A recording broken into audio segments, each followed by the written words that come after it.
I live in Yakima, Washington.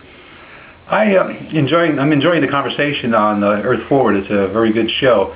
I find that a lot of the shows nowadays, people are all talking about energy, and nuclear power comes into the conversation quite a bit. And I have some concerns about that. And it's not necessarily that it's safe or unsafe. I suppose if it was truly safe, the Price-Anderson Act wouldn't limit the liability of the nuclear power plant to, I think, around $500 million. And for destroying an area the size of the state of Massachusetts, I don't think you can pick it up for that price nowadays.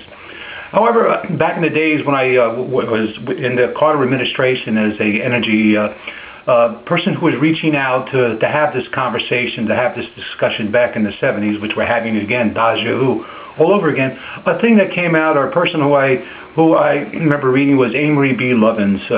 He's out of the Sierra Mountain Energy Institute or something to that effect. He coined a number of phrases. One was called appropriate technology. And I seem to think that our conversation should be around the idea of appropriate technology. For instance, we don't need the power of a nuclear pile to heat a home by a few degrees Fahrenheit. And energy, passive solar and other types of and good building techniques can certainly go a long way to heating our homes. Energy such as electricity is fine for moving the cars around, but not many jets fly on it. The same thing goes with the fact that electricity is such a highly efficient and it's such a highly technological source of energy, a high rarefied source of energy, that is good for electronics and things of that nature, communications. So I think we should look for the technology that meets our needs. Another thing on the nuclear power discussion that never comes out, and it seems to be safety seems to be the issue, obviously is the cost.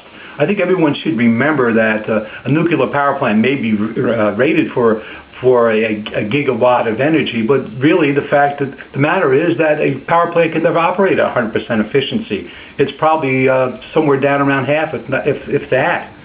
Another thing, that nuclear power plants seem to have a way of generating their own demand. The amount of money that goes into building one and the financial picture of it almost forces it to create more demand in order to get the money. The other thing about the nuclear power industry that disturbs me, or having an accelerated construction of nuclear power, is the amount of energy that actually goes into building the things.